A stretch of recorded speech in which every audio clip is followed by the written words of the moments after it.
so wild right now.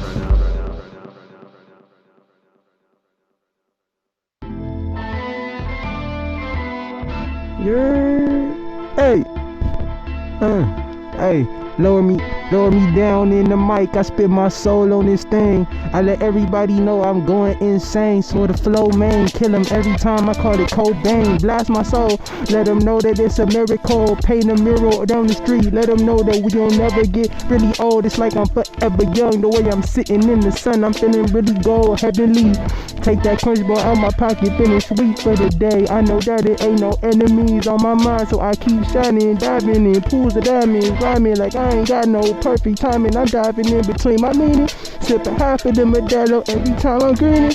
Put a smile on my face, I keep on dreaming, and I'm a havoc on the V because I know that it's time for the show to start, so I gotta stop steaming. Come down in it. Wash my soul, watch the show, take control, watch the soul.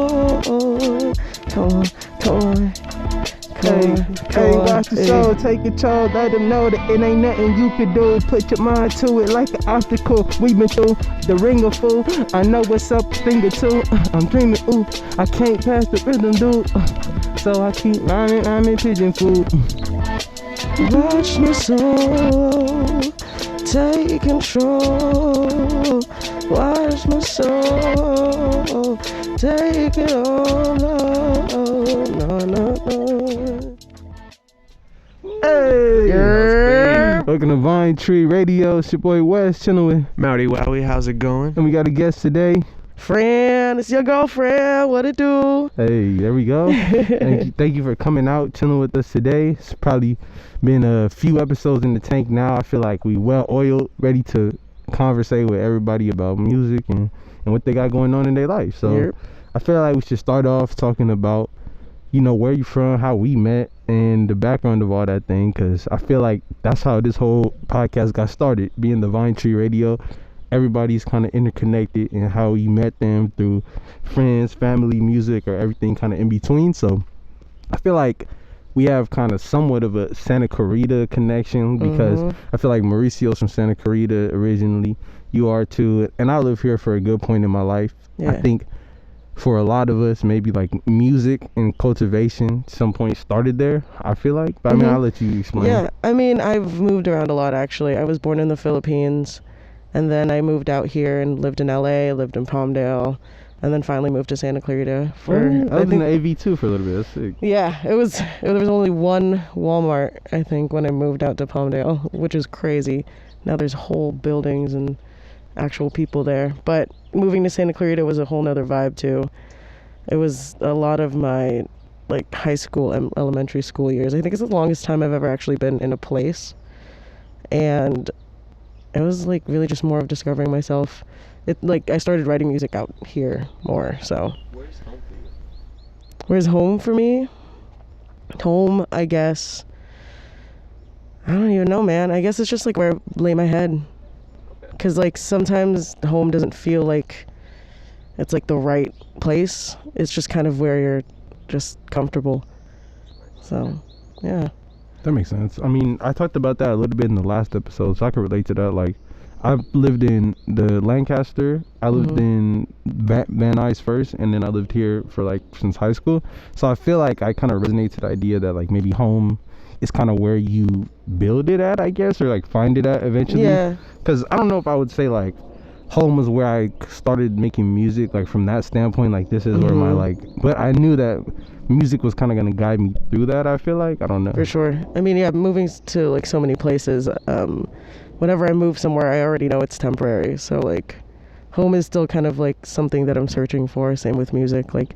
You're just trying to find your comfortability zone and, master that and go forth. Vine Tree Radio. I will have a few questions about the Philippines, because For sure. I will say I'm I have a friend that's like I'm really close to, and he lives in the Philippines, and like he grew up there, and he moved out here too. And I made music with him, and I feel like I was always curious about, like, I think when I started making music I was around him, so I was always curious about his cultivation and how he interpreted like American culture coming into it, and like how he used that in making music, because I always thought that was unique, like his view of it and my view of it, and like since we was the same age and like trying to make music, he looked at it like differently. Yeah, I mean, I grew up doing a lot of covers when I sang or whenever I performed out. So I was kind of already getting different aspects of genres in my head. Because, you know, it's hard to get the attention of Filipinos sometimes if they aren't familiar. Like, if you sound bad but they know the song, they'll jam out to you anyways. Like, it's that familiarity. And so from then on, like, I felt like I needed to kind of separate myself from that. And like, I do listen to Filipino music. Actually, I've been listening to Filipino R&B, like just a sound, like a playlist on Spotify, and that's been low-key like an inspiration. I've been wanting to write another Filipino, like a Tagalog song. Very cool. So are you fluent in Tagalog? Yeah, I can speak in Tagalog. Yeah. Bro, you can understand the song we made with the homie. Yeah, there you go. Yeah, we made a song, and he was like, his verses in Tagalog, and it's like, I really loved it, because it was like, what it was, I noticed is that he had what you're talking about, like an intrinsic, like, focus on this got to be recognizable to like what kind of sound is something he familiar. hit that money point where it sounded like Travis almost, but I didn't know what he was saying.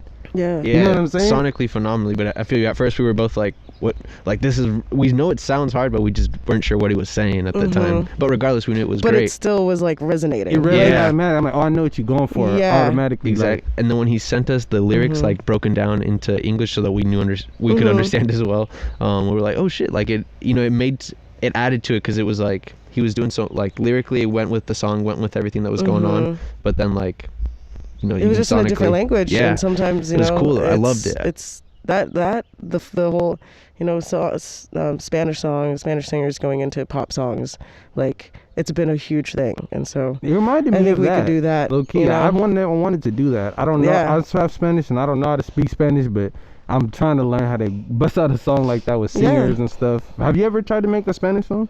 I haven't tried to make a Spanish song. I've tried to make a Tagalog song, but it's just, there's also this like looming thing in the back of my head that when I sing in Tagalog, it has to be a ballad. I don't know why. Okay. That's actually interesting. I was about to ask you, when you sing, like,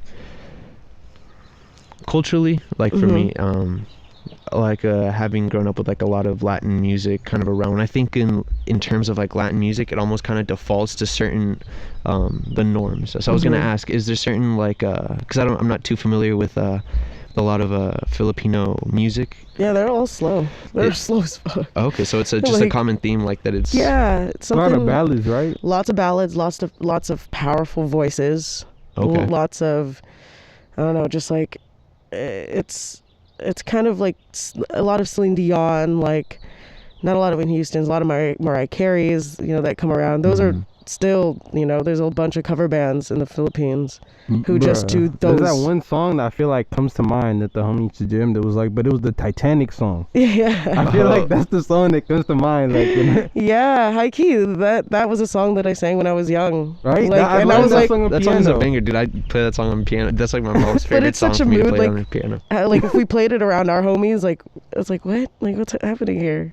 But like if you played it around a bunch of Filipinos, it'd be like, I'm gonna sing this. That's too. like they just start crying, bro. Yeah, like, it's that's the one. This is it. This is the jam, man. Like that's crazy.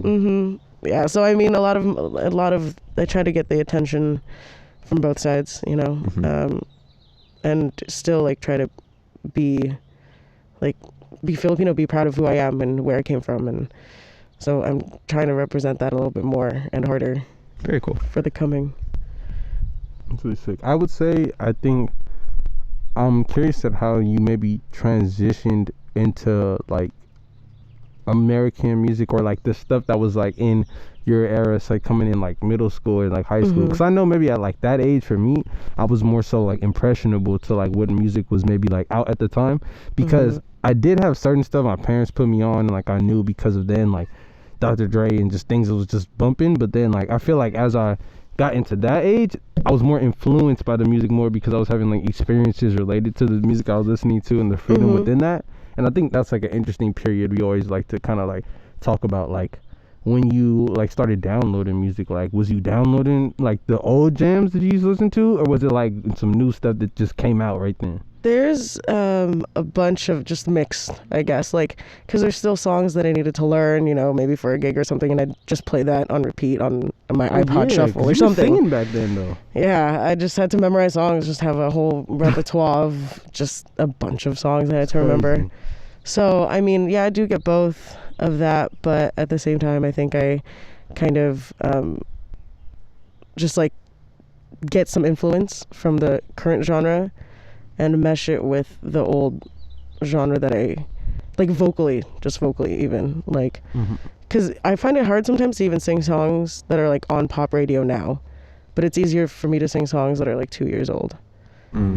It's just adjusting to it. So like, but because I make music now, of course that has gone into my own composition, but as a vocalist, that's what I paid attention to. Okay. Yeah, so I had a mix, but it was easier to sing ballads for me for a while. So are you sticking with ballads? Hell no. Hell no. I mean, that's home base for me, I guess, just for singing. Where do you want to take it? Where do you want to... I don't even know. There's endless possibilities, and I think that's a big thing about music, is that you're continuously changing as a person, and then that reflects to your music. And like, no one's got to be focused on like one genre that they have to fit in, or even what they're currently listening to. You got to just keep exploring, because there's so much music out there. It's very true. And so you'd be the makeup of the genres that you have listened to, and that's new.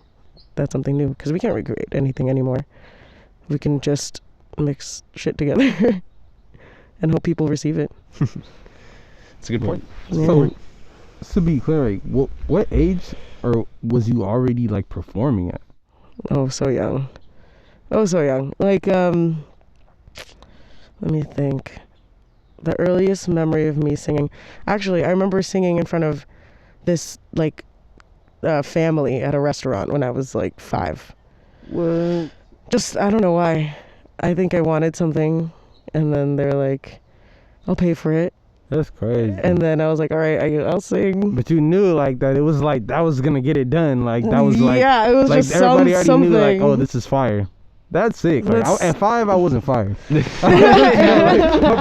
my bars wasn't off at 5. Like, it wasn't like, yo, get off right now. Like, yeah, I don't know. That would be dope though. Like, this is just like that's one of the stories my mom told me. That's sick. And then That's like cool. the other That's one really was cool. like, I guess I was crying in the middle of Walmart, and because she didn't want to buy me a doll, and then I just went up to someone and sang in front of them, and then they ended up buying me a doll. Oh, that's funny. I That's just used it as my pal. I used it against the people. Wait, you got a video singing though as a kid, right? Like a song that was out, right, bro?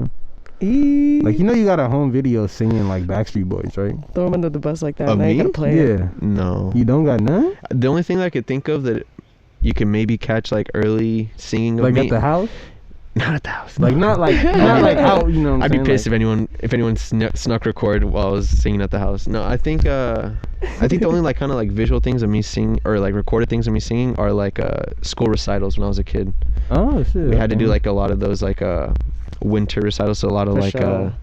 Christmas songs. I and got like one of those shit like that. like Yeah. on play where I was but no, I got one real one where like me and 2 of my cousins were singing like I want it that way. Feel me, like in a routine, like. Oh shit. But Okay. I was like Nice. I was in that age though, like but, Okay. but it was just because like in the house, like I wasn't performing it. Mhm. I feel you just jamming at home. Yeah. Okay. Yeah, I remember what kickstarted it was just like me going to a vocal training, basically. That's it. And then all of a sudden, like I guess the person who started teaching me got more people. Was So that on we your? got to- Sorry to interrupt. Was that on your own accord? Were you as a kid like, Mom, I want to take vocal training classes? No, I just kind of just kicked into it, Mm. and then it happened, and then I was like, okay, maybe this is important, and so I Okay. do not regret doing that. I do remember also walking into ballet class and walking back out. So if I really wanted to get out, I would have, but something was like, all right, Like it worked go out. keep going. Yeah. Like, you're in there, like, Yeah, oh, this you're is in the sick. right. You're in the right spot. I wish that happened to me in like piano, because we talk about that a lot now. I feel like in the pod we've mentioned like a similarity between me and Mauricio maybe is that we both like took piano lessons at some point in time as a kid, and both wasn't really with it at a point in No, time. actually, same. Yeah, I did like 2 different lessons, piano lessons, and I was just so bored. But I wish I would have just resonated with it, because I knew a little later it would have hit differently. Like I would have been like, oh, I see the connection to this. And I mean, it's never too late. but at that point in time I was like, bro, what? Like playing other people's songs, like practicing, like I'm like, what is this? That's how I learned the guitar. I played covers and then sang over them. And then I was like, all right, cool. That's sick. I guess that's stuck. It's still around. I don't know too much, but because of the songs that I was already familiar with, I was like, I want to play them too. Yeah, you kind of just make your own rendition. I think the thing, like you were saying, like we didn't recognize it at first. Like we were kind of blind to it, or not realizing what it could do for us in the future. And so like a large part of that is just being a kid. You know, when you're a kid, like you're not focusing too much on all those extra things. You're just kind of having fun. And I think that's cool that you were able to find something that as you were a kid that you had fun, and that you were able to kind of like It worked out in build a on. sense. Yeah. Like it Yeah. turned to be like, oh wait, I actually do like this. Like, Yeah, I mean, supportive parents help. People, around you definitely help. Like people who believe in you. And honestly, like I don't know why. I just wanted to sing. Like that was the only thing that ever made me excited to wake up the next morning, was to sing. And I was like, oh, okay. So maybe I should stick to something like that. And then I just went to college for like music.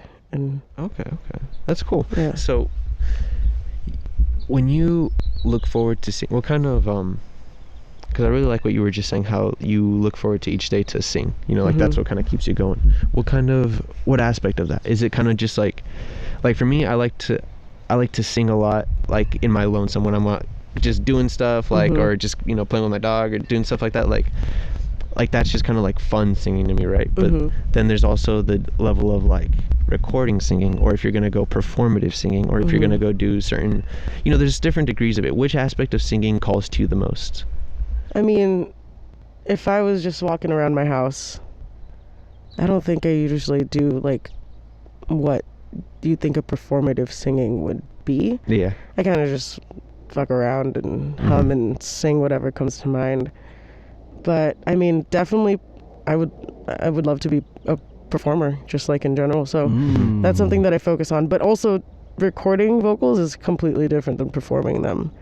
So which of those 3 do you prefer the most, or which one do you kind of long for the most? Do you like just messing around? Do you like I focusing love on the recording? live. Or do you like just being in front of like being on stage performing? On stage performing, getting live reactions from people, like Very cool. I Okay. feed off of that. Like I think that's amazing. That's what I was And- gonna say. I think I get the question you're asking, like, because I feel like that's the important question to artists is like, what, like, out of those instances, what makes you feel the most like free, in a sense? It's kind of like, because I know like as artists, like sometimes for me it's like when I'm freestyling or like something like that, like that's where I feel the most like, okay, like I'm really doing it, like I'm itching that muscle that's like the creative one. And then for you, I feel like that's what you're saying, like the performing is when you feel like when you have like a song and you execute it and you see the reaction. That's like the full creative muscle for you. Yeah, where that's you're the like, drug. That's the adrenaline for me. I get it. Like See? Okay. that's what I search for all the time. Like you just catch me at shows all the time. Nice. Perform anywhere. What's your favorite memory from a show? Like, what's the best thing that's happened while you were on stage? The best thing that happened on stage, I think. I mean, there's this one show that happened, which I was actually just teetering around with alcohol and just having fun, and just actually, because growing up I was like, oh, perform, like you have to do this like a certain way. So once that, it was a little bit more involved. We were at someone's backyard, and I played with my band, and there was a bunch of people, and got a couple drinks, and then just didn't really have to think. And like the fact that it was just so freeing, I guess. I didn't have to think about it too much. I didn't have to like impress people, because I usually sang in front of a lot more like of the Filipino community, and I feel like there's still some judgment to that. But when I sang in front of like the homies and everything like that, and having like that show, something about it was just like, all right, this is actually why I do things. Like, this is how I'm moving. Like, I want to be free like this all the time. And even without the alcohol, like, that moment for me was like, I got to sing in front of like my age group of people, which is not something I'm used to. So I think, yeah, just not thinking too much with that performance or with that show was like the best memory ever. Not remembering a lot either. Okay, very cool. Very cool. Hazy memory, but I great feeling. Feel that, because I haven't really performed too many times. I feel like I've only performed 3 times, but one of the times that was like my favorite was a time similar to that, where it was like I got to perform in an instance where it was like all of my friends came, and it was like somewhat packed because of that, where it was like, oh, we don't have a show, but like everyone that we know that kind of knows their friends, like, oh, they're gonna come and see like the first show of the homies. And it was like, in that moment, it was kind of like I looked at all the other moments as like, oh, okay, like this moment performing is where you can kind of be at home at, because it brings the star or what you will out of you, because you feel more comfortable and you feel more like, and it's not even because of the people you know, but it's because you felt comfortable in the moment to get into like you, like, and like kind of like experiment in someone. And I feel like that's something like I'm longing to get into in this summer, this next career, because we made a lot of music kind of like with that intention, I feel like, of like that connection. And like I think that's what music in some sense a lot of times is about, like that connection, the connection it makes. We talked about that in the last pod, you know, like the whole, what makes art priceless? Is it the emotion that it evokes, or is it like the, you know, art itself? Like, is it priceless because, oh, it's this, or is it priceless because of like the emotion that like evokes in people? Yeah, definitely the emotion, I think, for me. Right? Yeah, it's like you can have a really cool artist, have their aesthetic all awesome, but if they have a shitty personality after you hear their song, you're not going to want to come back. Like, it just kind of, you know, is the next checkpoint, I guess. Like, as long as you pull people's emotions around, you could kind of keep them around, but you still got to be a good person. True, because I see like on the show aspect, because they could like a show and be like, yeah, like this was a good show, but like if it didn't really move me in a way, like I didn't see a person that was like, I felt this was like a really going on, the connection that you have is not the same connection. Question: what was your least favorite show? Least favorite show? Oh God, this wasn't necessarily a show.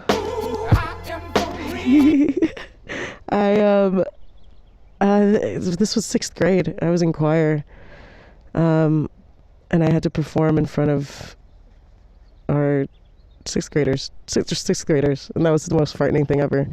And then I forgot my lyrics because I didn't practice them. Oh no! So I did this to myself, but I like ran it like 2 or 3 times beforehand, and I was like, oh, this is cool, but just completely messed up. And I messed up in front of like our group of friends, like that for some reason, that's just even like, it's scary. And then I started crying, and then I was like, I'm never doing that again. I need to actually rehearse and take shit seriously. And even if I was that young, like, that feeling is not fun. So it's not the business. It's not, but that's the one you learn. That's the one you learn the most from, no? Yeah, like definitely. You're saying. And I mean, it's like everyone kind of, a lot of the people knew that I could sing. At that age, I kind of was just a singer, I guess, around school. But there was also kind of like an expectation. And so when I didn't meet that, I was like, well, I just, you know, everyone just saw me being vulnerable, and I was like, oh no, like I don't know about that yet. And then, you know, just learned from that. I mean, I'm still messing up on words, but I can cover them up a lot better now. So that's one thing. Like, I can think a little bit faster. That comes in handy, though. Yeah, definitely. I feel like I messed up my first one bad. Like the first time I performed, where I was really like, like I thought I knew what I was gonna say, and then I got out there and it just felt different. Like it felt a lot different. Like I was like, oh, this is, and it was like a band that went before me too. So it was like in a backyard too, I think. Matter of fact, it was like a backyard, and a band went before me, and I liked the band. It was called Moshin. Was that you over at that show? I think you might have been there. Yeah, I think so. Yeah. Okay, cool. See, without me, like, but it was funny because I was performing with my friends, so I feel like my friend kind of like went. He knew his song somewhat enough, but then my part was funny because I was like, I kind of remember, and the chord was kind of short, and I was like, nah. I had that same reaction where I was like, nah, me, like, I'm about to remember my verse, because it was like I knew I could spit something doper. But in the moment, I just Overthought. I overanalyzed just the part of being like, nah, like you just know the song, like it's just gonna, like you just gonna have to stand there. And I was like, wait, now I'm gonna have to like spit the verse and like perform it, like like that. My mind wrapped around that a little bit doper after that moment, because I really liked the aspect of performing. I just felt like I was barely dipping my feet into it. Yeah. You know what I mean? Like Yeah. I felt like I was like, oh, I just tripped over a wire, like. But the first performances are kind of always like that. You don't know what to expect. You kind of just have to throw yourself in and then see what happens after. That's so true. Which is fun, honestly. I think that's so exciting. That's like the just best not part. knowing the other I side like of that. situations. That's very true. Getting just kind of like that, just playing it by ear, seeing how things, the dominoes fall. Spontaneity. Yeah. You don't know what's gonna happen. I like it with a bass. I need one bass of shit. I be getting uncertain. Like, you know what I mean? Like, I need like just the beat. I need to just know like the beat is solid. You know what I mean? Like, we just got the solid beat and I could rhyme it. I could do what we were talking about. The whole improvisation part. Like, I know how to, if I mess up, to just be like, yeah. Yeah. Like, just, you know what I'm saying? Like, just keep going. But yeah, like I just need the beat to be there. And that's what I realized. It's like maybe in some sense, I feel like when I'm old, I'm gonna be more of a DJ than I think like I'm gonna be a rapper. You should just make your own beat, but just with your hands. You know If what there's I'm no saying? beat for it, you just gotta make your own. Yeah, like I'm gonna think I'm not gonna need the sound. Like the Yeah. sound could cut out, and I'm gonna just be like, yep. Yeah, exactly. Start beatboxing. But nah, I think that's the fun part of performing is like it's nuance. Like you could do Yeah. a bunch of shit. Like the beat could cut out. You could start seeing. You could bring somebody else out. You could play an intermission. I think that aspect of it is what I saw later on in my like third performance. I was kind of like, because it was the homies, and then when there was more curation involved, it was like a show we were throwing. Yeah. And I was like, oh, there's more like aspects to this you could do to even fill the holes that you may not want to like just present this way, where it's like, okay, I don't got like this much songs, but it's like, oh, I got these 2 songs and I know this part they could jam right here to this beat, and then I know somebody else that could sing right here. That was my first glimpse at that. Yeah. Like, okay, you could put together a show, like a you know, an experience, and it don't necessarily have to be about like this one person, like we came to see this person. Yep. Yeah. Because that's what shows are. People come in and out every day just off the like, oh, it's Friday, what's going on? Like, I want to Yeah, go see for something. sure. Or you want to go out, you want to do something. You want to do something with your friends. Yeah. It's fun. What's the funnest concert you've been to off like the spur of the whim, where you like you didn't plan it and you're like, no, I want to go see this, and then you saw some like crazy? Oh, I don't know what the name is, but there was this guy.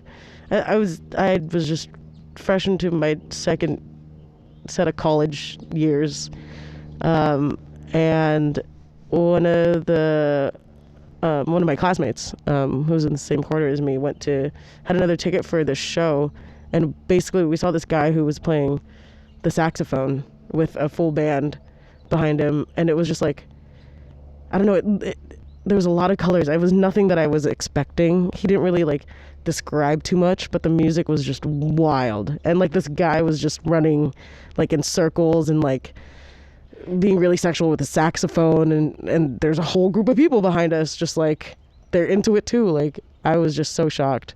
I've never seen it. I wish I could remember who it was and what band it was, but Reminds me of this group I listened to that I showed Mauricio called what's the name? Kamal Williams, and it's like but they're from like London, and it's like, I don't know if the sax isn't the main guy, but I think he's like a electric keyboardist, and I think he's the lead, but he has a band, and it's like there's a saxophonist in his band and a drummer, and they all like take turns like that, where it's like they do crazy weird solos, like you've heard, where it'll be like the sax dude will come out and he'll be like dun, dun, dun, dun, dun, dun.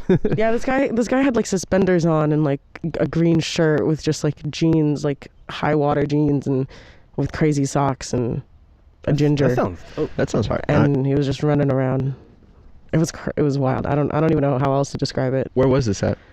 This was at, I think, the Wiltern. Okay. Ooh, dope. Okay. Yeah. Shout out to Wilton.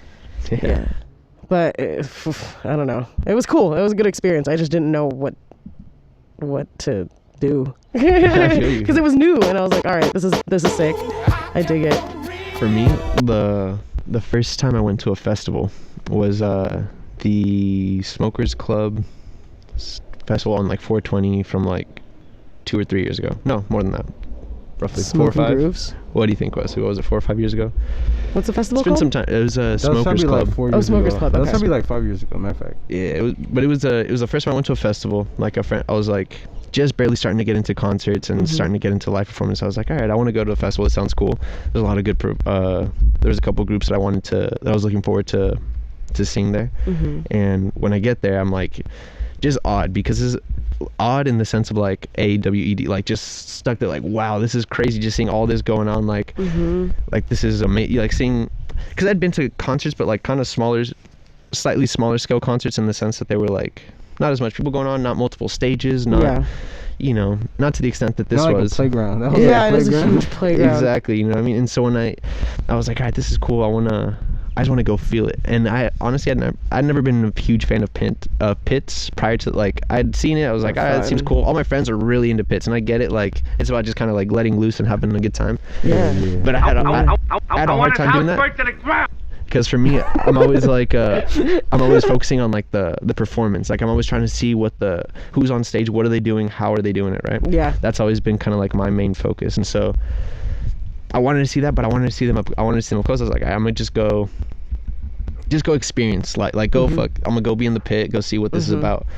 So I'm going in the pit, and I'm getting thrown around. I can't even Bro, they go hard in there. I can't even emphasize that enough. Like, it was to the point where it's not like people are like pushing me or anything, but it's just like everyone is kind of like The stacked. gravity of it all. Exactly. It's literally just moving you can't move against the No. grain, you know what I mean? Yeah. So it's You gotta like go with Go with you the gotta flow, go with the flow. honestly. But it got to the point where I was getting tossed around so much where I was like, all right, the next person that tries, because some people like try to take it extra, you know what I mean? Yes. I Like, want to get to the front. yeah. And so I was like, all right, next person that kind of gets a little rowdy, like, I'm gonna say out, like, all right, I'm gonna stand up, like, see what's good. Like, this is my spot. Yeah, this is my on spot. their toes. Who's the next person comes up, like trying to get up to the, like trying to cut next to me, or not cut next to me, but like walking next Go to me, through, yeah. and you know, the crowd is getting intense out there. I look to my right. Who do I see? Wesley. No like, way. We- I'm weak. And I kind of knew Mercy at that time, but we didn't really know each other like That's that. cool. Yeah, Like, I we were think- like friends, but not like nowhere near where we were He's now. the one who's been Yeah, bumping like into I you the didn't whole know- time. Like I didn't know he was gonna go. I didn't know he was gonna go there, but I knew him though. You know what I mean? Like, Yeah. like at that point in time, because I think it was out of high school. Like I think I had knew you, and I think you might have kicked through it, Yeah. but it was on some like I didn't know you were going to the festival. Like I Yeah. I just seen him at the festival, like in that That's moment, funny. and I was like, what? And it was, bro. That's what I'm saying. We were seeing Flyboy Zombies. That's all. That was sick, I was bro. wondering Wow, I was that wondering if that's band. what you were gonna say. Yep. Because I was like, I heard it and I was like, man, I wonder what set you're talking about. Mm-hmm. And it was sick. What I was trying to get at was that it was like one of my favorite groups ever, like to performing at the moment. And I was like, I need to go, like I need to be in there and see it. And as I'm feeling this whole moment, I'm enjoying it. I'm like, all right, kind of like honestly, it was to the point where I was like, maybe I need to get out of here because it's getting too Yeah. intense. And as Nah, I'm turning yeah, right around, when he looked at me though, it looked like that was Dunzo for him. Yeah, he was turned like, I need over, to was tap like, out. bro, Mauricio.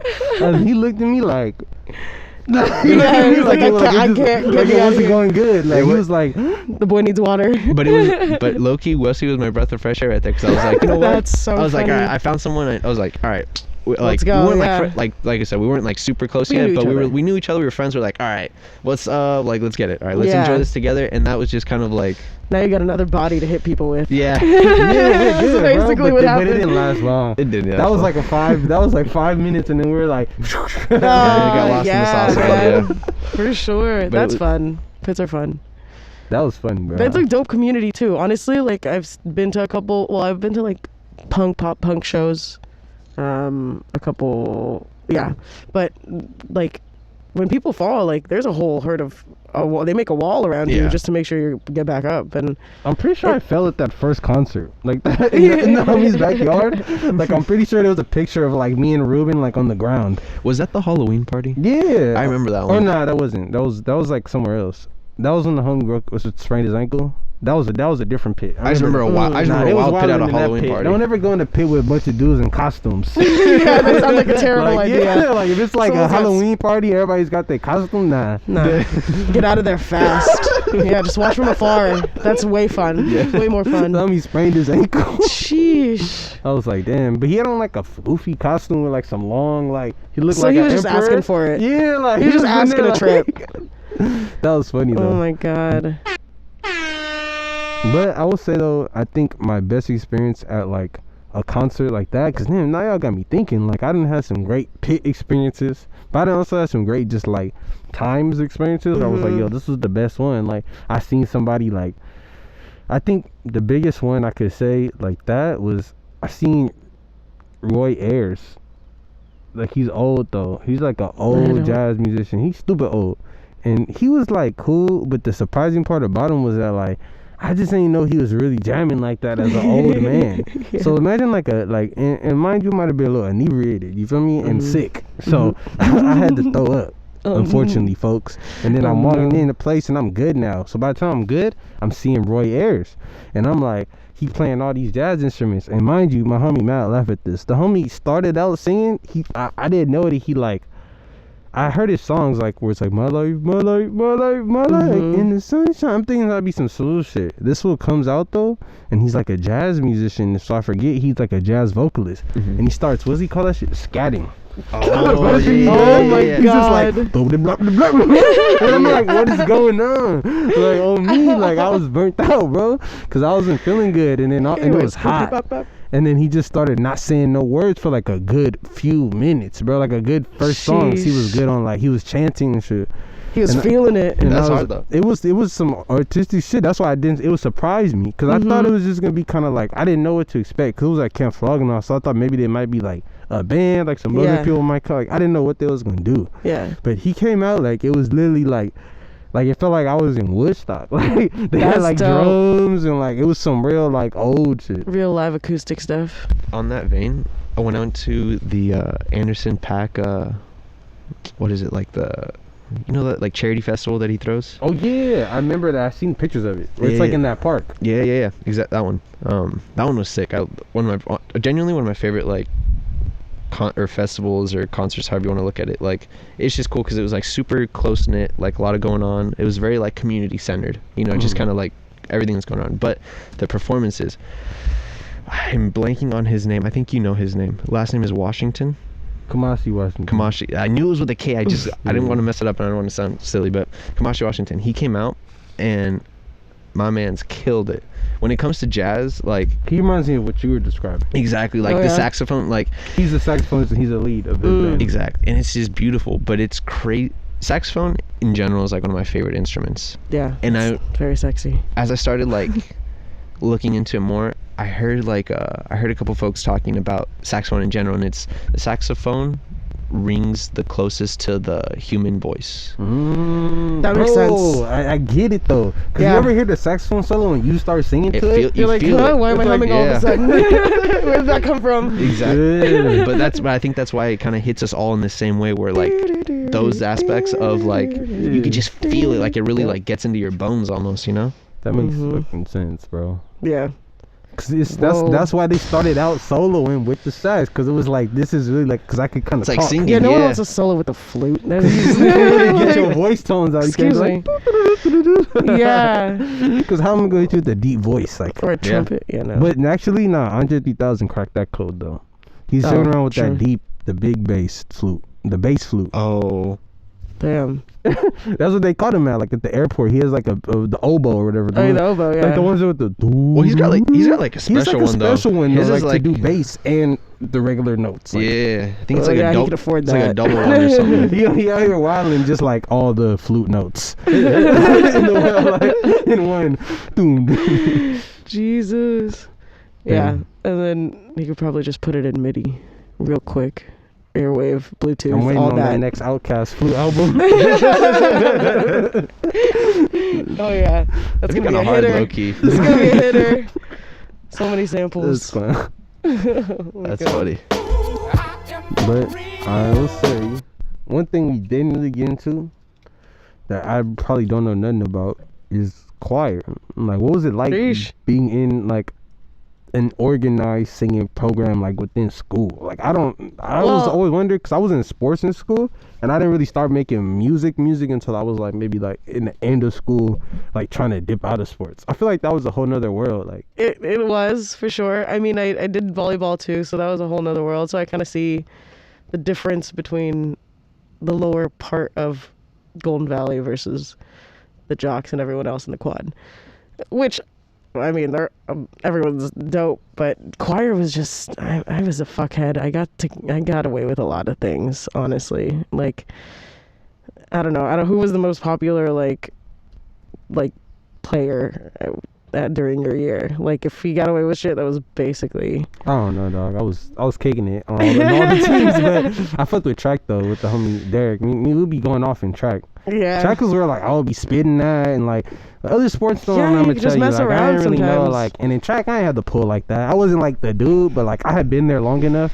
Yeah. You know what I mean? Like we had just been kicking it long enough. That I was like, nah, y'all got it. Like, but yeah, I mean, I did show choir. so I feel how that could happen. Like it was kind of on some like you had like the what you call like the 10-year in. You're like you've been singing since middle school. Like that's yeah. There's like, someone there she for good, theater. Like yeah, there's just different people for each thing.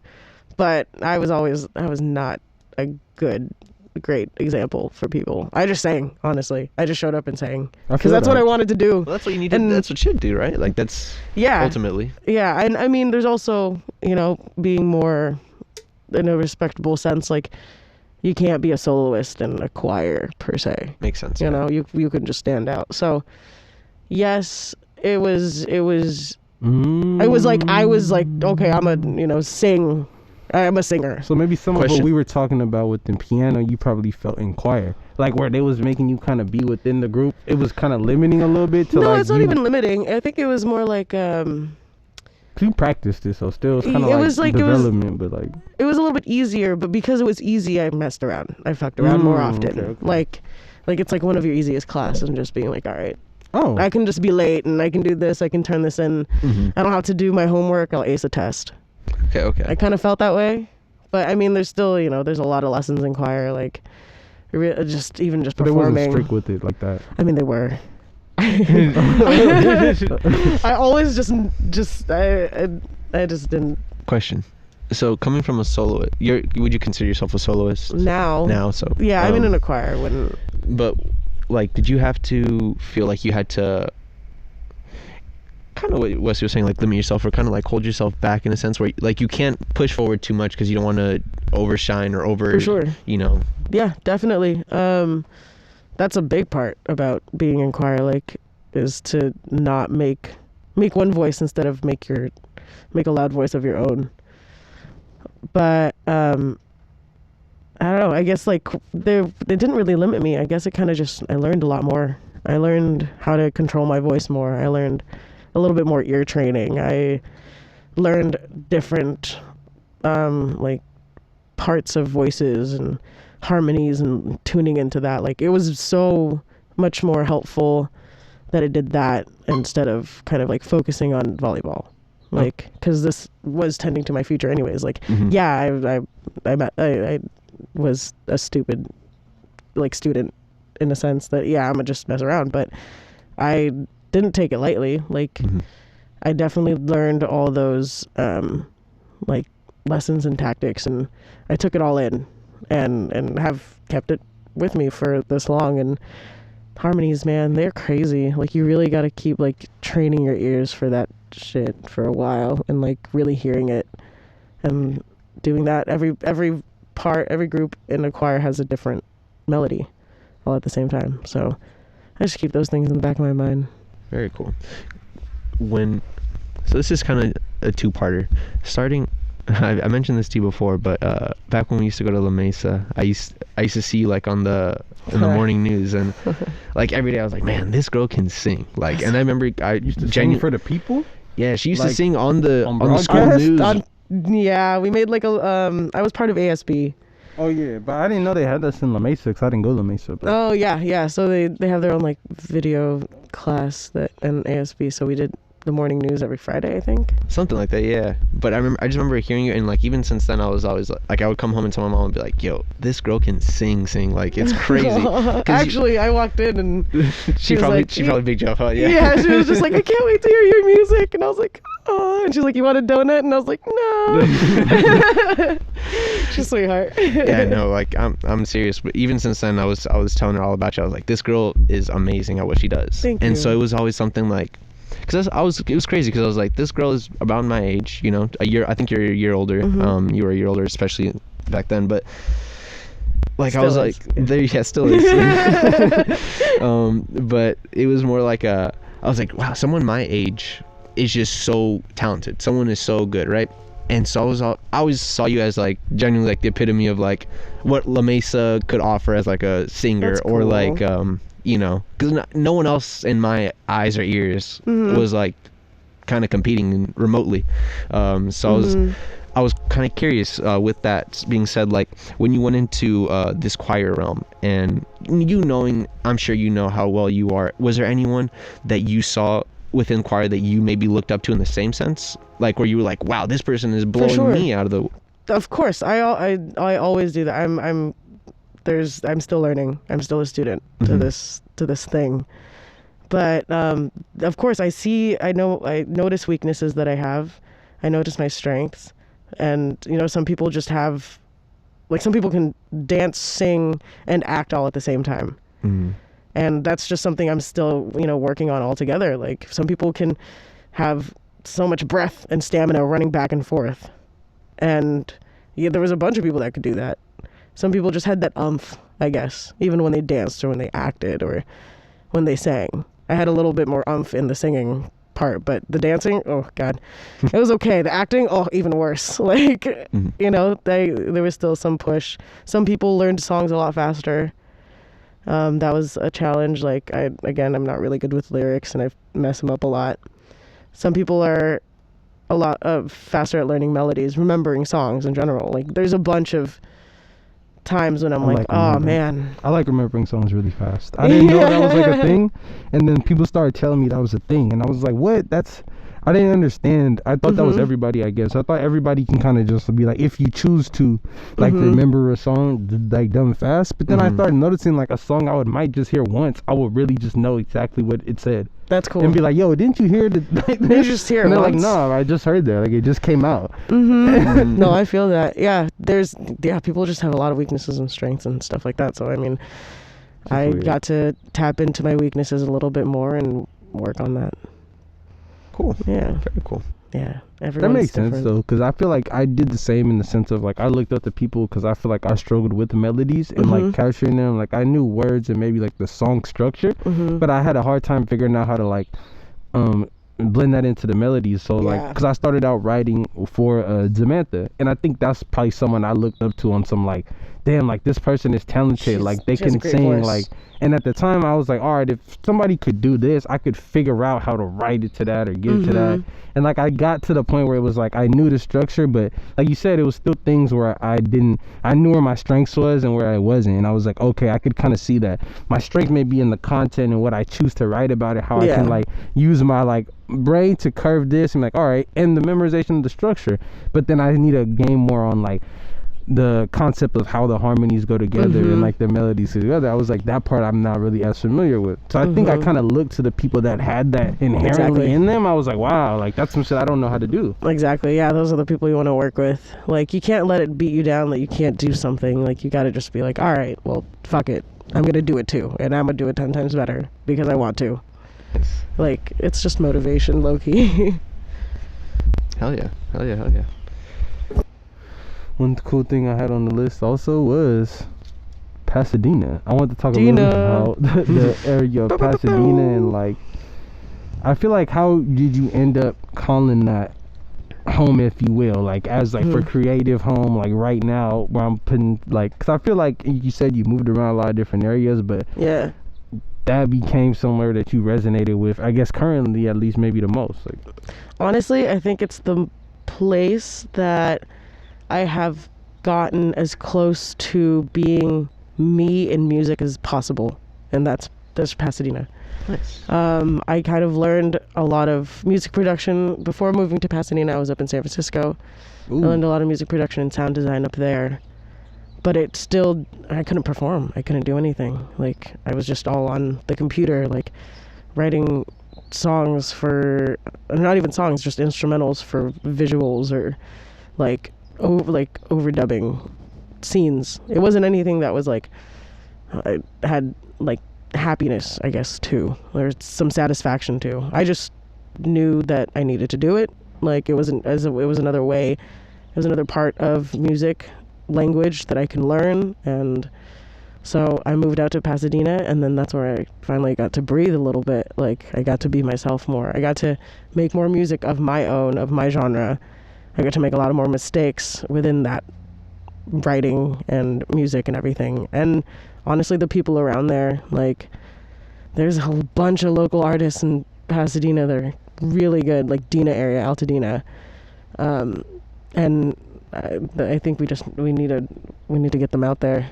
Like, the energy and the creativity and the push. Like, yeah, I went to school for music, so yeah, I might have that paper or whatever, or that step.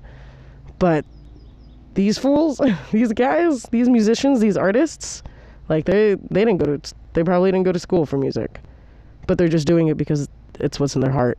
Like, no one's pushing them, no one's, telling them, like, yeah, go do this because you're really good at this. They're like, I want to prove my point, I want to tell my story, I'm gonna just be that for myself, and then hopefully someone notices and feels the same way.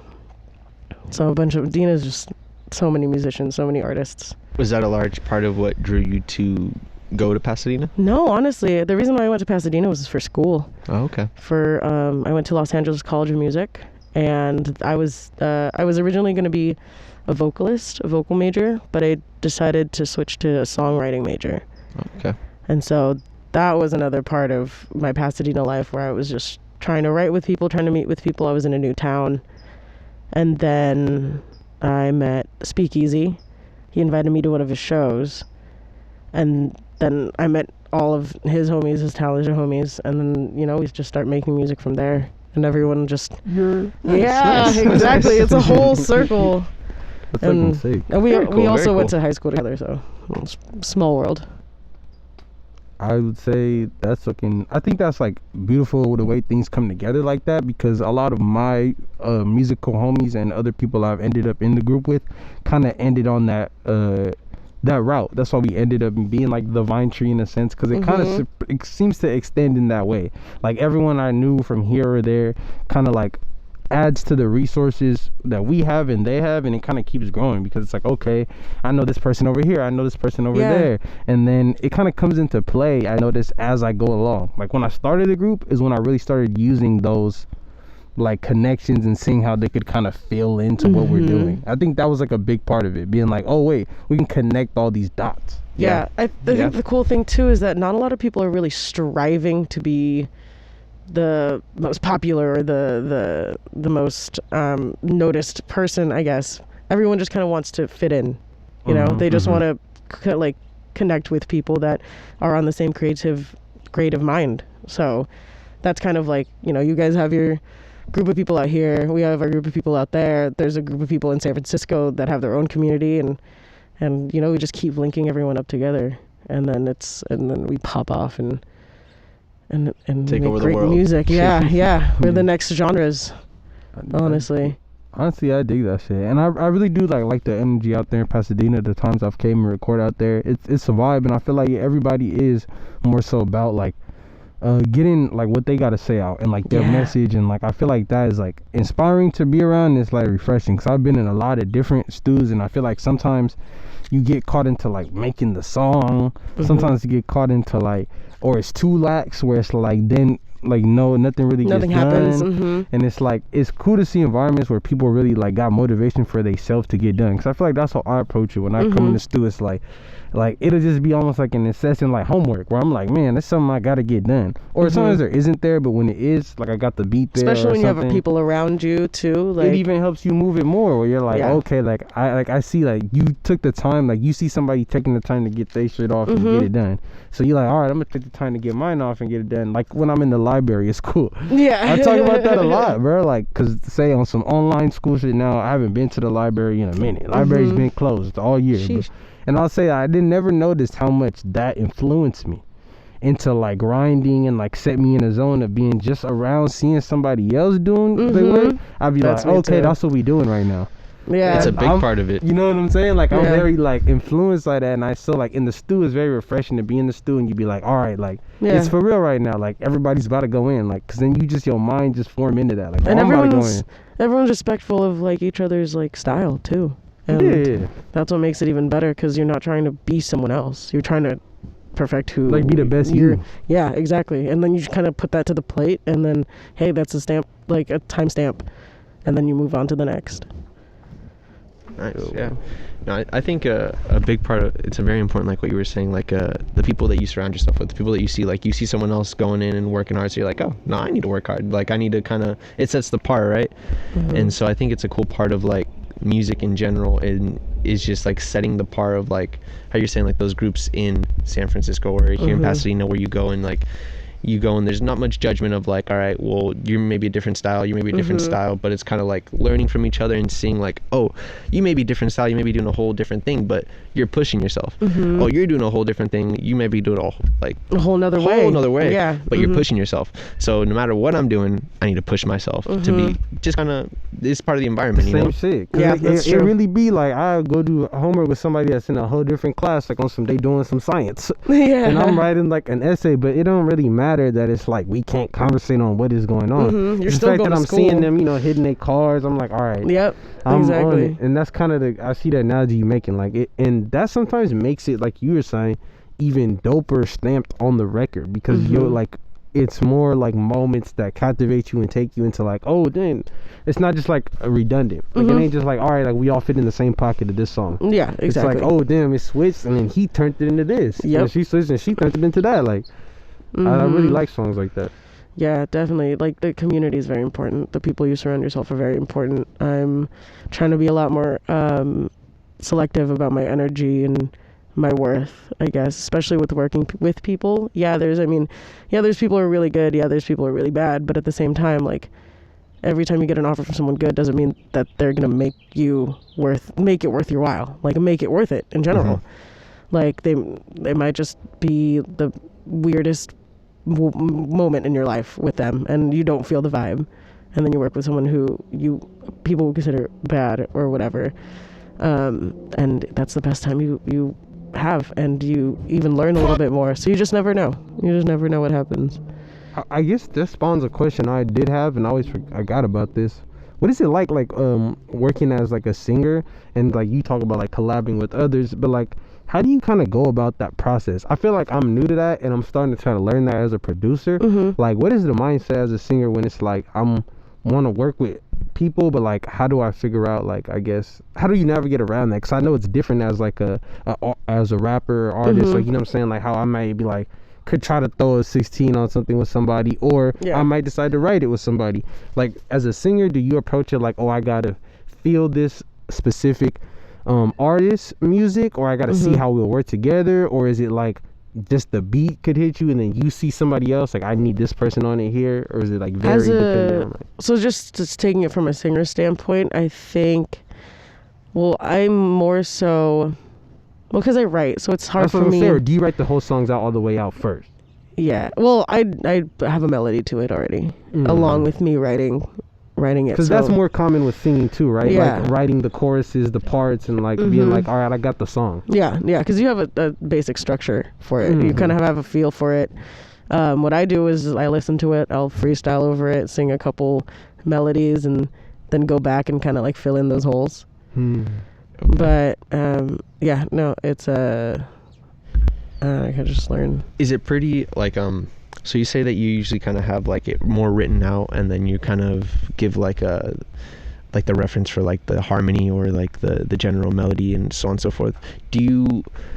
So is most of your songs kind of you're structuring them, like you're building them all the way through, or is there moments where you're kind of building it like half and half, or even moments where you're just maybe succumb to like only building off of what someone else built?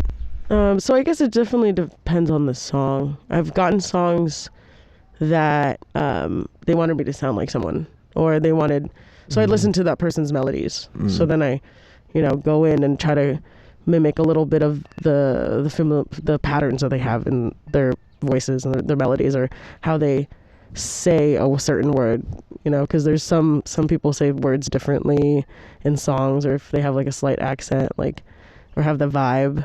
Like, if I sang a Rihanna song, I can't be talking like this. Rihanna doesn't sound like this. I'd probably be a little bit more up here and, get a little bit more groove into my voice. If I was singing a Pink song, like, I would have to be a little bit more rock and roll, a little bit more edgy. a little bit more powerful, but still pretty thin. Like there's that as a singer, but most of the stuff that I collaborate on as a songwriter at school, what I usually do is we just write the lyrics all together. Maybe someone will hum a melody. People will just throw ideas in, but per line, everyone kind of works on it. Okay. And then, but one, there's also the group that I hang out with, and they all freestyle, and they all kind of have their own words. So I come in usually and do a hook. So I'll have the words and I'll have a melody already for them. And so anyone can build around it, it's topic wise, like it's easy for them to concentrate on. It helps a little bit, hones in a little bit more of a focus. I see how the connection though in that other process creates like the connection of like the freestyle aspect with the structure that comes with singing, like writing, by everybody writing those lines. Like that's what I never really tried that, but I feel like that's smart though. Like when you get somebody who's like a singer and you want to write this song for them, kind of like how we would just brainstorm a song in there, but really being like brainstorming it like on some like line by line. I've never tried that, but with a singing song I could kind of make it sense of that, because usually those songs I feel like we tend to write almost like on our own. Like say like, are you gonna ride with me? Like you kind of wrote that on your own. Like the song that's in that style where it's like, or like, but I feel like to write those style of songs, I see how like they're combining that approach of how like the regular way we do it, like the freestyle way, and that way together in like that group setting. That's interesting. We kind of definitely have a lot more groups. So like we'll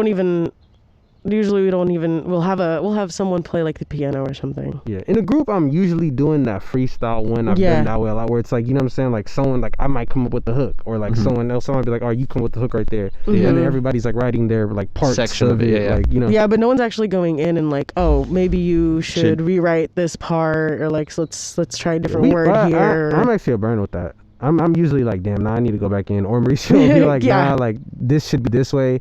But I think we do try to not do that like as often. Like then. Yeah. Like okay. we try to just capture like whatever we could capture, and like we don't have a time to do that. But I feel like that's separate times. Because then it could stress you out into what you're trying to get out, and I might stop you from getting out. Yeah. The dope thing. Like, you might have just like that might have been alright, but then it's like you might have just did it one more time and not listen back, and I'm like, oh, that one was the one, you know what I'm saying? It was just, we did it a few times, those other three. Well, I guess it's a little bit different too, because we make music to make music, I guess. And when songwriters come together, they're making music for something. That's a good point. That's true. Like let's say you're just writing a scene. Yeah. So it's cool. It's really cool. Actually, it's a lot of it's a good little like Kickstarter. I think we've done it. We've done it for things that have been our own projects, or it's been like we want to like done something for like a specific video or idea. You know what I'm saying? Like we came up with concepts. I feel like you've written. I mean, I can't speak for what your like full Day process. I Died maybe is like one that I could think of like that, where it's like that was like we had a concept and then I wrote it out as a concept, and then we kind of like worked the music together to it, like.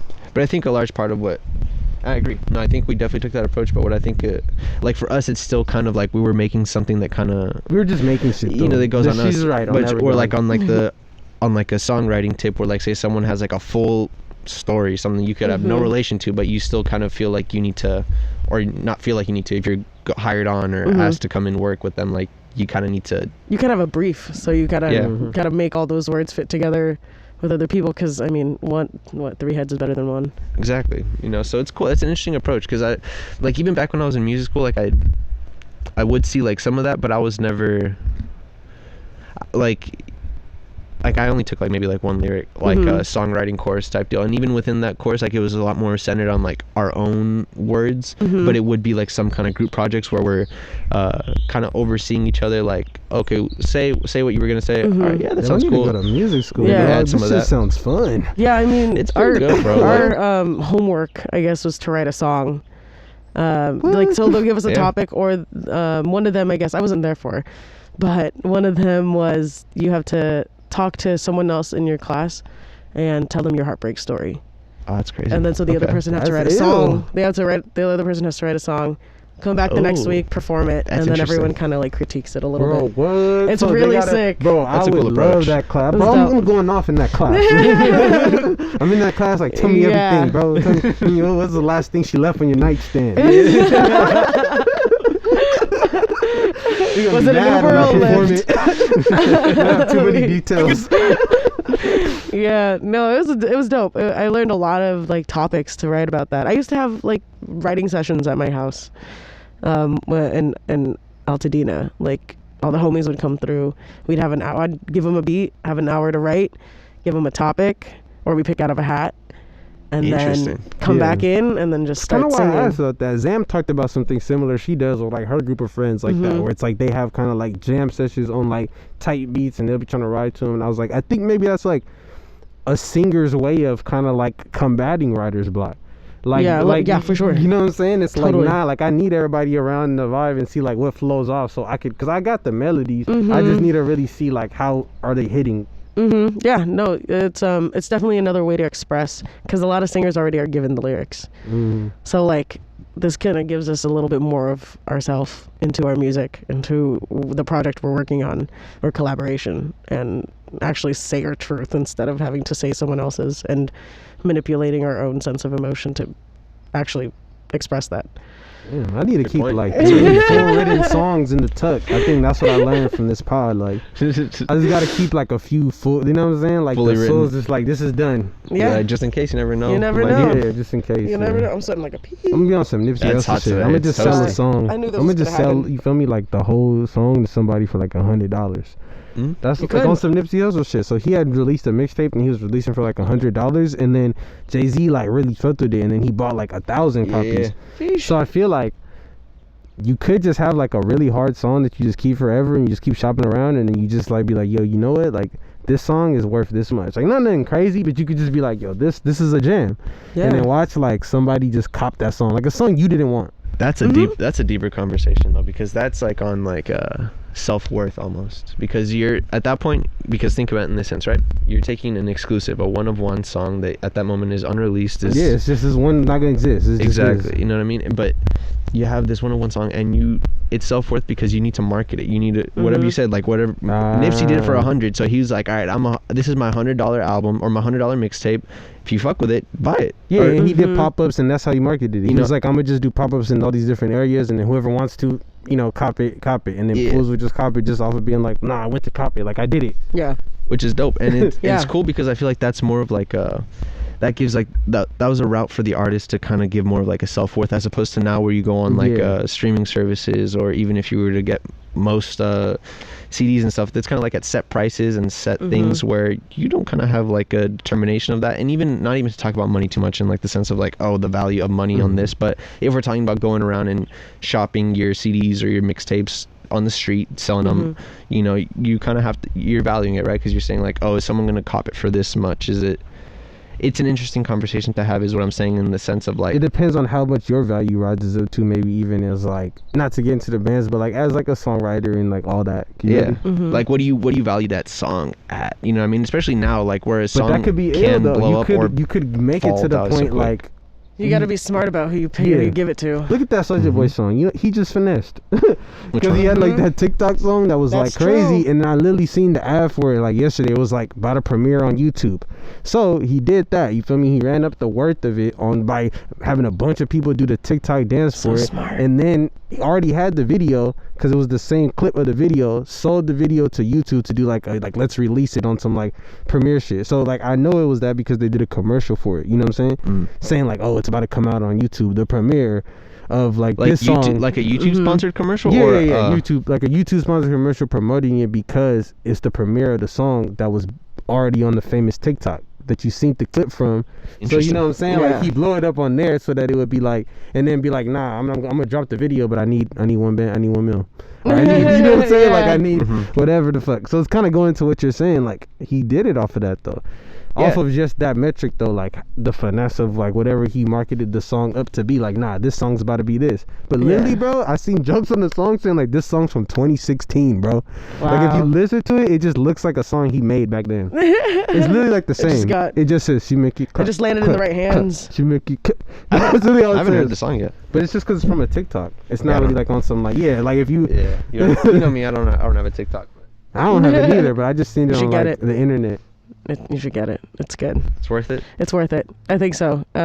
Especially because I I've been reading that they don't really follow a lot of like the algorithm that Instagram has. So you get your stuff out there really fast to random people, and you never know.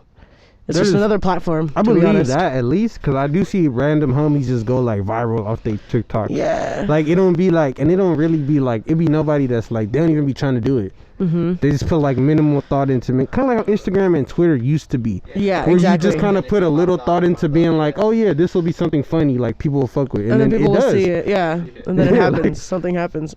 Yeah. It's kind of like that out there right now in the TikTok streets. Yeah, it is. And it's just figuring out like what you want to promote about yourself, especially too like with marketing. Just like the hardest part is just finding something consistent. But yeah, I think we should probably get into the life affirmation sections. I haven't done too much thought about it right now because we was talking a lot about music. I haven't been getting reflective in a second. I got so reflective. I know, huh? I got all up in there. I think for me, I feel like the biggest thing I could kind of get into on that regard is maybe since I'm graduating, I think I've been thinking a lot about that, like just the like whole my thoughts on school, even, and like why I kind of went into it and why I'm like going for it in the way I'm going for it. And I think one thing I changed my mind on from before was that I feel like I used to look at it like it was very like not as a scam. Like you should not look at education as a scam. I was the big education ain't a scam guy, and I always knew that there was like a kind of like context within that conversation that's like, well, there are things you can get out of it and stuff like that. Mm-hmm. But I was still kind of like, yeah, I'm going there and I'm gonna get these things out of it. But as over time, and I think I got to the end, I had to admit I started feeling like it was more of a scam. You know what I'm High saying? key, I'm still thinking about that. I was like, I started feeling more Was it worth scamish. But I think the one new thought I had about that at least was I was like, well, I think now I used to look at it like, damn, maybe I was wrong and not a scam. But now I look at it like, yeah, that probably did happen. But I think my nature is like, when I feel like I'm getting scammed, I'm like, nah, I gotta finesse. So I feel like I started finessing because I felt like I already got scammed. So then I was like, I gotta get A's, and I think that's where that stemmed from. Like Yeah, I didn't I feel like that. I wasn't really on it in school, but then I switched and started being on it, like on some like nah, and then but to a weird degree, like I didn't understand. I had never got all A's, and I feel like I went all A's from when I went to college. when you started noticing that it was kind of like I felt like I was getting scammed. Like I was Yeah. like, damn, I'm gonna do all this, and this is about to be like ain't really finna like. you want to make it worth it. I was like, nah, like I gotta get all the finesses I can get out of this, and like high key. and then some of them worked. Like I got some few scholars at the end. I was like, oh, okay, I see the jug in this, but it was just because I started looking at it like a jug. So that's maybe my epiphany, if it's maybe a little bit of a negative one, but No, that's some real shit. Is this working? Is this not working? Is it working? All right, Yeah, cool. Yes. You know, it's that's some real shit though, because I don't think school is a scam, but I think school can feel scammy because it's so easy to not know what you're doing and still have to pay money and still have to go through all these things because you felt like you're forced to. It's like it's a scam in the sense it's like a social scam. It's like it's societal pressures and societal perspective that's kind of like forced us to all believe that we have to go we have to go to school, right? But we don't have to go to school for these things, but you can go to school and take, like you're saying, like as you were going through school and you see the context of like, okay, you can't take this from it, you can't take that from it, and that's when you switch to like, okay, you know I'm what, taking all I can. Like, exactly. I'm gonna take all of that and that. But that's my point with it, is where like school isn't inherently a scam. It's an opportunity. You can either waste that opportunity. That's what the telemarketers hit you with though. And they be like, nah, this is a money play for you. And this is coming from someone. It's a pyramid scheme. And this is coming from someone who has hated school like the whole time, who is avidly against homework, who is avidly against. I've been to who knows how many schools, like jumping around just to try them out, just to see what it's about.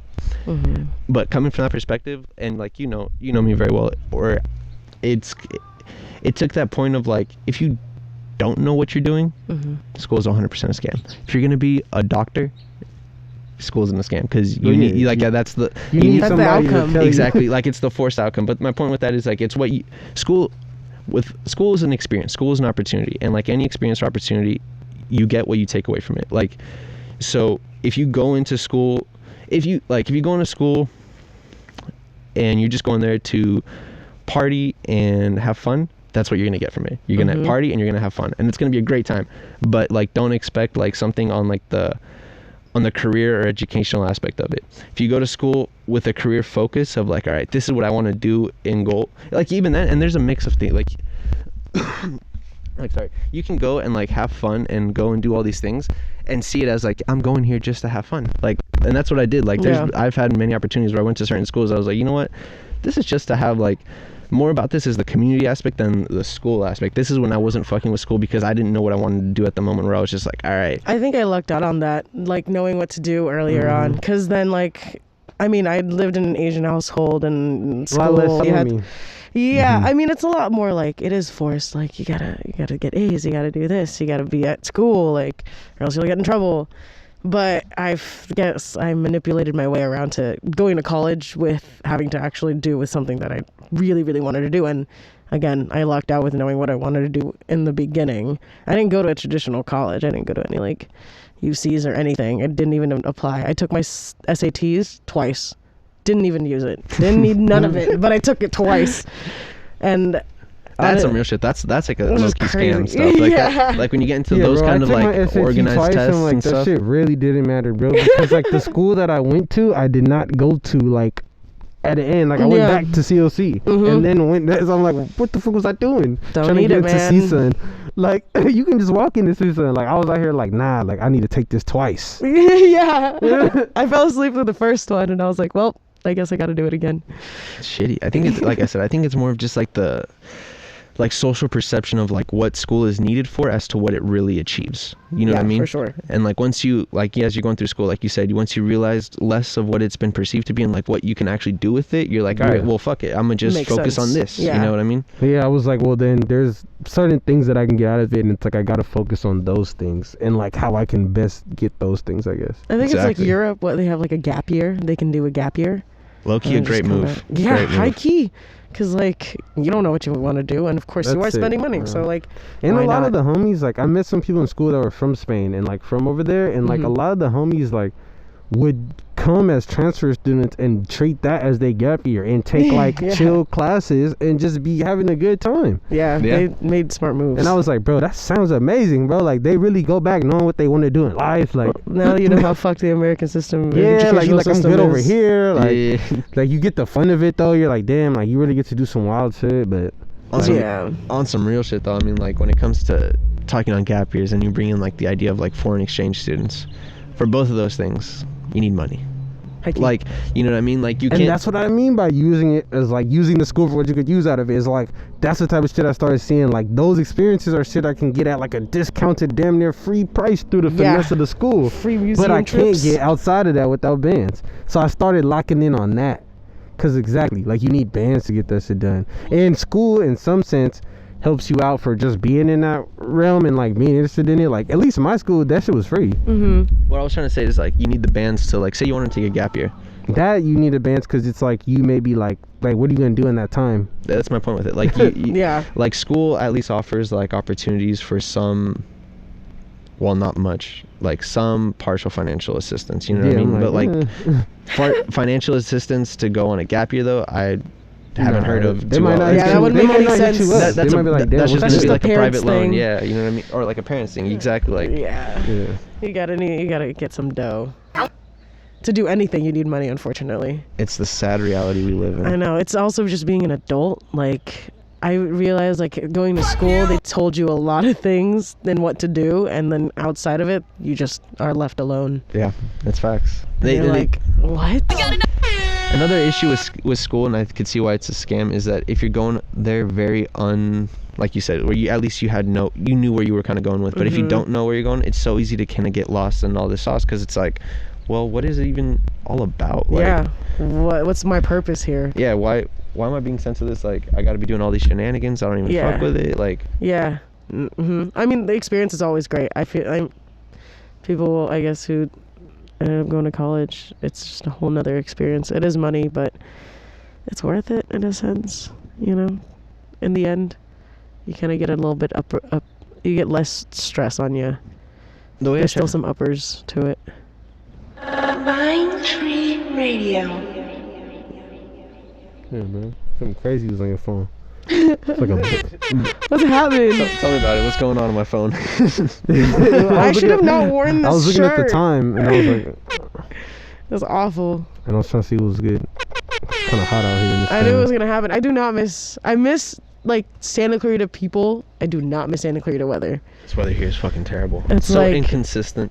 I remember, I think it was 5th grade, 6th grade, and the sky was just like ashy, or it was just red, like just because of the fires.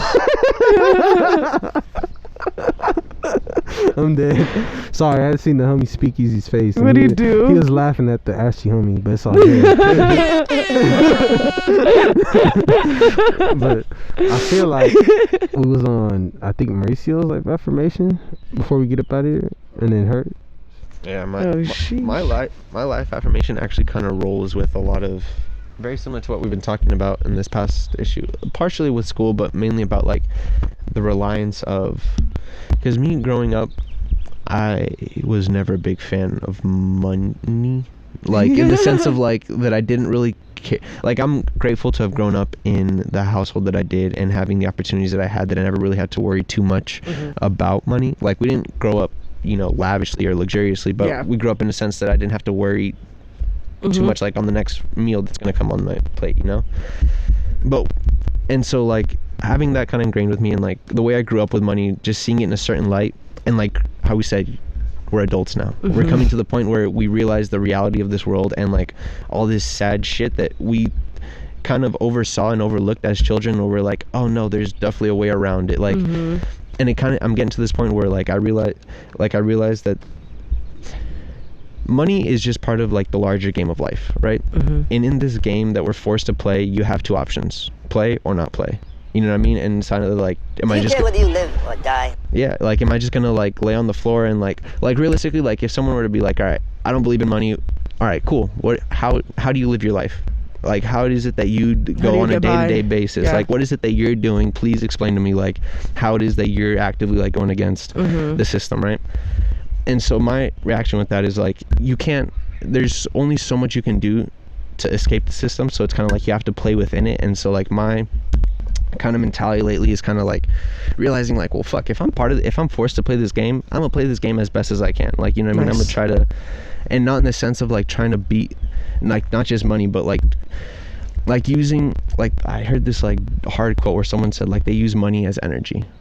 Money is energy to them, in the sense that like it's energy to keep moving yourself forward, keep moving the people around you forward, keep like building and growing. And that's ultimately what you need. Like, and that doesn't have to necessarily be just with money, but that's with relationships that one can, like, that's the best way that That's one can money, go yeah. against money, right? But that's just value. It's intrinsic value that you have, that you place on someone else. Like, okay, this For is sure. what you offer, this is what I offer, It's this like is how we investing. can, exactly, you know. But that in its own, like, it's still like it's still playing within the game of money, and it's just kind of like learning my own place within that, and learning how I can better play the game without having to fully succumb myself to like, okay, this is all that this is, like, this is just the goal for this. But it's kind of like using it in a sense of like energy to like, all right, this is something that I was so against it at first, but I was like, you know what, maybe it's something that I can use to push this other stuff forward. Maybe you like literally energy, just kind of like taking it from here and being like, okay, no, now it's gonna go there, you know what I mean? Yep, just smartly using it. I Trying guess. to. Yeah, that's just all in time. Yeah, Yeah, that's what it's where my for. head's been at lately. Nice. What about you? What, any kind of perspective changes? There's a lot. I've been going through some. But no, a lot of the topics, or the main topic that I've always seemed to have been talking about with people lately, is one, time, and another is like and time and energy, basically the same thing. But it's like even how people talk to one another, I guess. I've noticed with myself, I don't have a long attention span. So I want to be there for people who, like, I want to be there, but there's just something about it that weaves me away. So the energy is like, the energy part that comes with it is like, oh, just say what you have to say and mean it. Like, don't like try to sugarcoat anything, or don't try to explain extra details when like the 2 or 4 words or one sentence that you could say is all that you needed to say. or like the details sometimes are important, yes, but at the same time it's like you could move that energy to something else. It's the same thing with like the whole money and the time thing. Like I want people to be a little bit more aware of what they say and how much energy they're putting into those words, because that still matters. People are listening to you. And then with the time thing, it's just like everything kind of falls in time anyways. Like I feel like there's this pressure of the world is ending, that time is... I wish I had the hardest drop right now of Snow Leg, where it goes, oh, time never matter. Oh, yes! I need to That's put a that good one into the game. Yeah, high key. Like, time shouldn't really matter. I wish like, it never mattered, bro. Like, yes, we can make our stamp in our lifetime within the people that we have around us. It doesn't have to be anything bigger than that. Like, I don't feel like there's this looming thing that the time is running out, and I feel like that's just like so much pressure that people don't really need. And it's just things will happen anyways. Like you don't gotta force anything. Time will still play out with that. Like if you do this today, like that doesn't mean you're gonna have a result in a second. Like it's still you gotta just be patient with it. You gotta take time with it, and stuff will play out for you. And if you keep forcing things, maybe it's like that's not the way to go. Or like when you're trying to look for something, when you're looking for it, it's not there. But when you're not looking for it, it's there. Facts. It's kind of like that. Like, just let it play out. Just watch and like be smart about your energy. Don't put in too much that you know people aren't even receiving. That time never mattered shit is some real shit. That shit is hard to grasp, but it's like the realest shit though. Yeah. Like, that shit is some hard shit for me to grasp though. I'm struggling with that one. But like I'm starting to understand it though.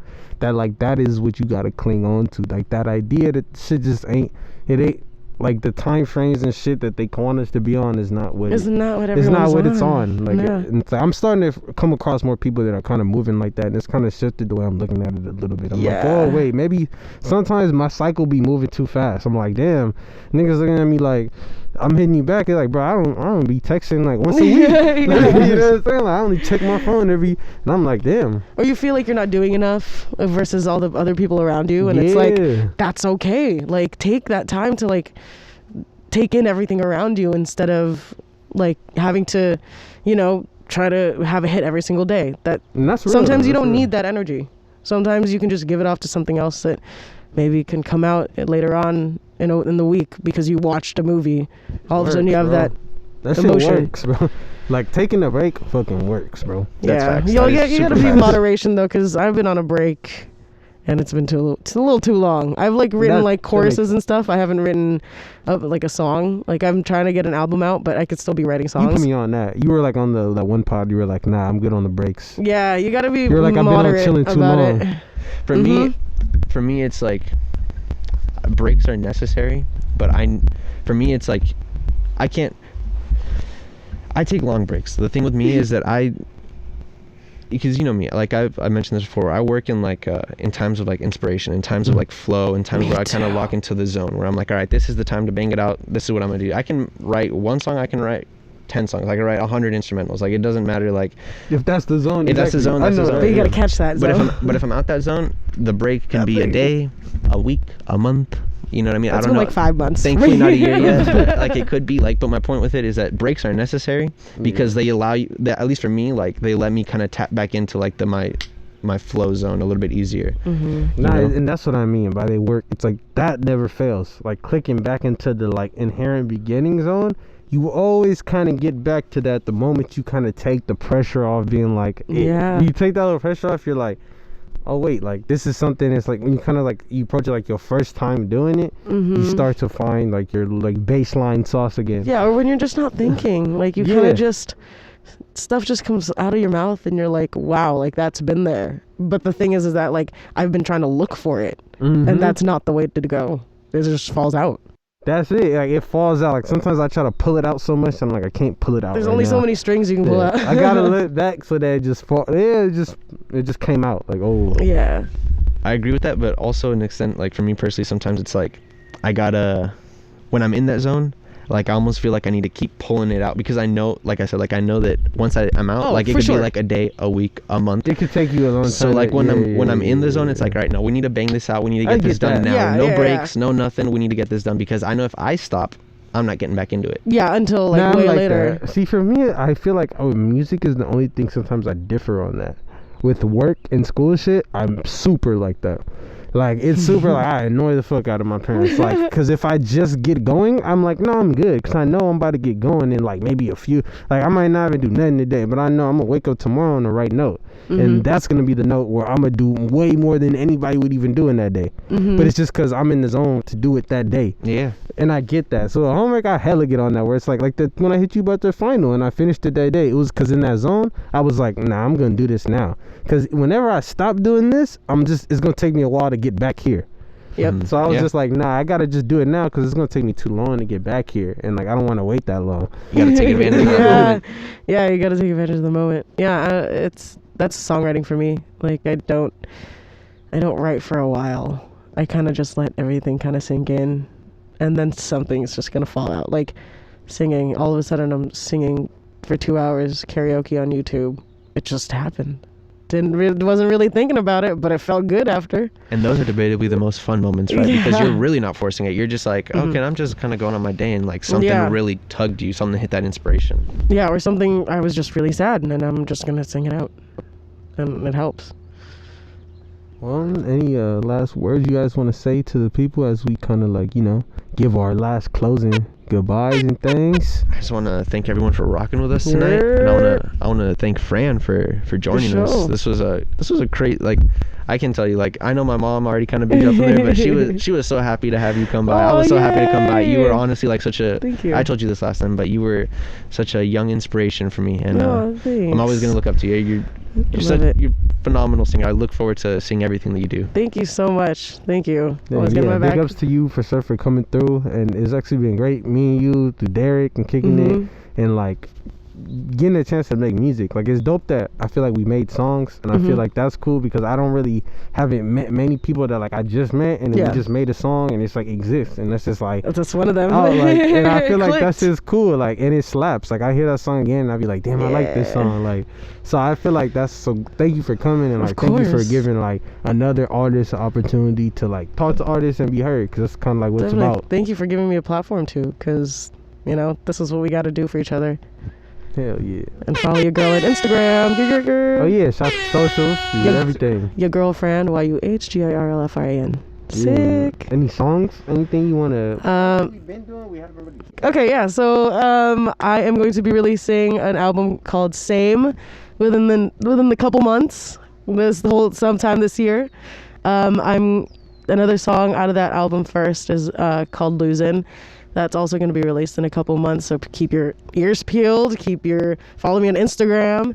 And then one song that is actually out that you could actually hear and listen to is called I Don't Wanna. And again, off of Same. So it's just the beginning of that album. And I hope you enjoy it, and follow. Okay. Hey. Mind Tree Radio. She's in love with you, You never deserved to find a girl of Stephanie anyway. I don't really need you. I just wanna feel you. I don't wanna waste my time living out your lies. No, it don't have to be this hard. Could we move on?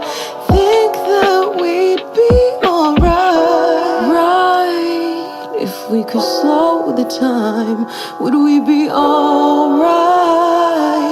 Or did we push too far? I don't wanna look up to the stars. I don't wanna figure where we are. But I got you right now. I don't wanna look up to the stars. I don't wanna figure where we are. But I got you right. We could be on beaches, palm trees swinging. I don't know where a story goes. When you come closer, when the party's over, I never wanna be alone. We could be a movie, top down singing, oh, giving them another show. When you come closer, when the party's over, I never wanna be alone. No matter how hard I try, I keep pushing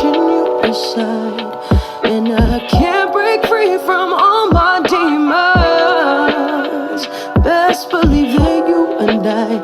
If it's meant to be you and I, give me one more reason.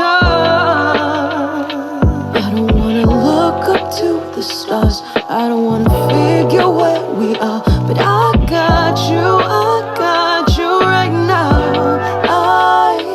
I don't wanna look up to the stars, I don't wanna figure where we are, but I got you right. We can be on beaches, palm trees swinging, I don't know where a story goes. When you come closer, when the party's over, I never wanna be alone. We can be in movies, fall down singing, oh, giving them another show. When you come closer, when the party's over, I never wanna be alone.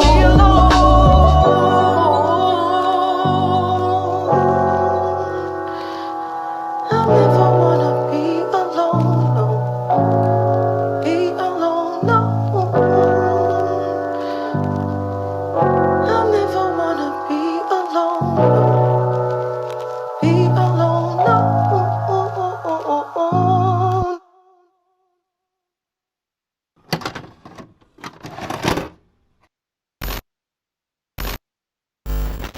Mind Tree Radio.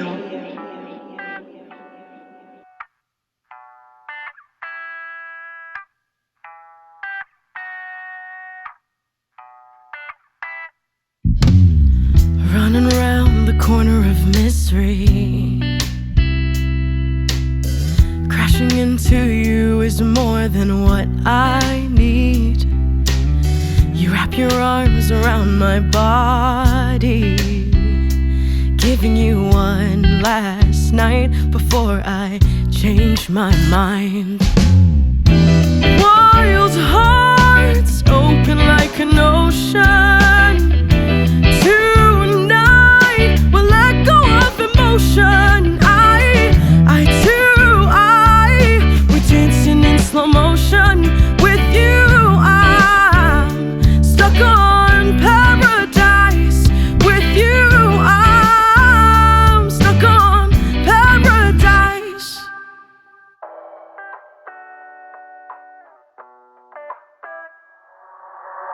Giving into what I can't keep, turning pleasure into something deep, pushing into a fading memory. Pull me by your side before I change my mind. Wild hearts open like an ocean.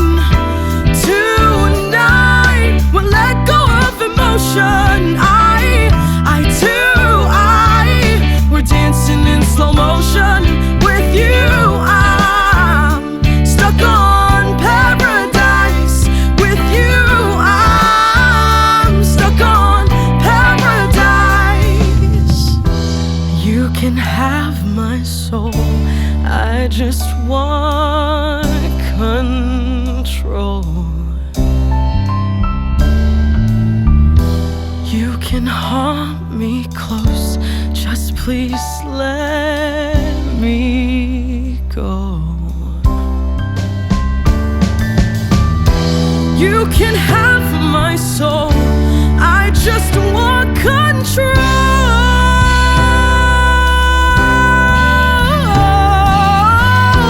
You can haunt me close, just please let me go.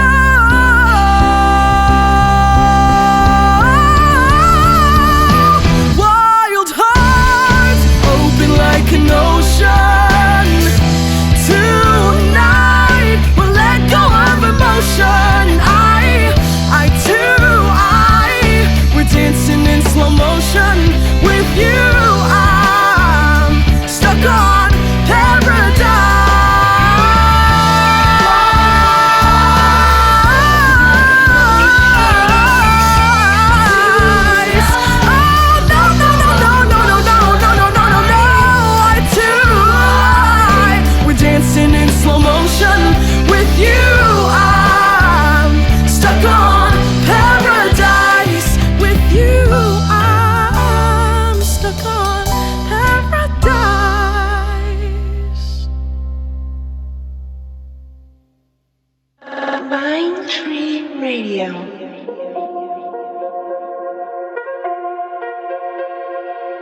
You're a plague in the water, making me sick to the bottom. Asking for something you don't even bother. Give me your loving, give me your aura. I confess in my interest. You're on my side when the night ends. Can't explain what I'm feeling. Like a ghost needed healing. Go on, play. Go on your way. I won't make you stay. Go on, play. Go on, play. Go on your way. I don't wanna do this, all I wanna do is make you mine. Needing some self-control, baby, I won't let go. Make you mine. Don't wanna run and hide. I want you through the night, baby. Need you tonight, I ain't staying the night. I be hopping on a flight, bitch you so toxic. I'm on the phone while you talking. You know that I keep it walking, stay with some options. I make a play, now I'm on the way. Young nigga been getting bank. Fuck did you think? We only linking the drink. Wrap it up, I play it safe. Yeah, it was fun. I'm on the run. Look what I done. Baby girl, only one time, but I ain't got none. None. Hitting your phone and I got it wrong. Yeah, scenic route and I be getting blown. Yeah, she ain't really liking my tone, but I like it when she moan and I'm knowing what she want. Make you mine.